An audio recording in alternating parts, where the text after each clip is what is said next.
আমাদের তাজা রক্ত থাকা পর্যন্ত এই দেশে ট্রানজিট করিডোর কিছুই দেওয়া হবে না ভারতকে।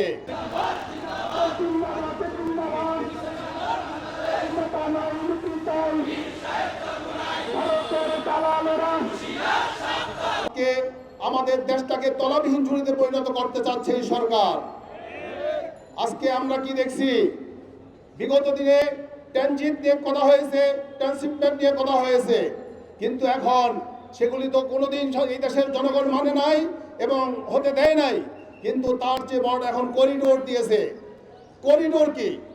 করিডোর এই বাংলাদেশের বুক চিরে এক প্রান্ত থেকে আরেক প্রান্ত দিয়ে ট্রেন চলে যাবে তার দেশে, বাংলাদেশের কিছু করার থাকবে না।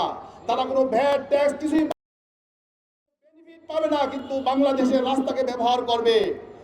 তা এখানে কথা থেকে যায়, যদি তারা অবৈধ কোনো মাল অস্ত্র এই দেশ দিয়ে বহন করে, কোনো গোষ্ঠীর দ্বারা যদি সেটা লুণ্ঠন হয়, তখন কি করবে ভারত? বলবে এখানে আমার অস্ত্র এবং আমার মালামাল লুণ্ঠন হয়েছে, তখন তারা সেখানে আর্মি পাঠাবে।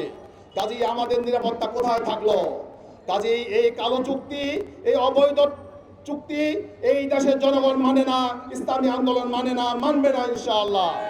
কাজেই কখনোই আমাদের তাজা রক্ত থাকা পর্যন্ত এই দেশে ট্রানজিট করিডোর কিছুই দেওয়া হবে না ভারতকে।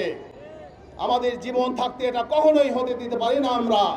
কাজেই আমরা এই সরকারের অবৈধ এই অন্যায় চুক্তির নিন্দা ও প্রতিবাদ জানাচ্ছি।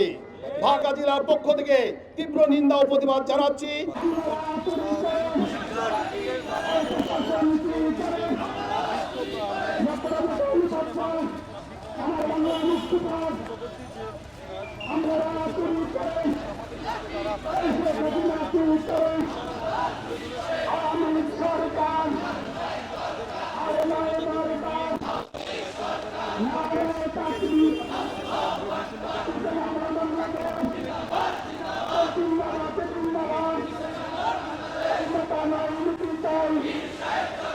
ভারতের দালালেরা